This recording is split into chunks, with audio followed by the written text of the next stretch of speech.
உறுதிமொழி எடுத்து சொல்கிறாங்க. ஏன்னு கேட்டால் நமக்கு எல்லாருக்குமே எழுத படிக்க தெரியணும் அப்படிங்கிறது தான் முக்கியம். அதுக்காக தான் இந்த நிகழ்ச்சி எல்லா இடங்களையும் தமிழ்நாடு ஃபுல்லாக நடக்குது.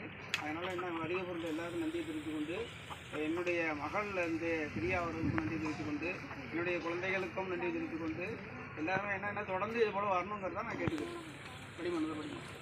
பள்ளிச்சாறு மற்றும் வயது வந்தோர் கல்வி இயக்கம் சென்னை எழுத்தறிவு உறுதிமொழி நமது எழுத்தறிவு இயக்கத்திற்கு எனது முழு பங்களிப்பையும்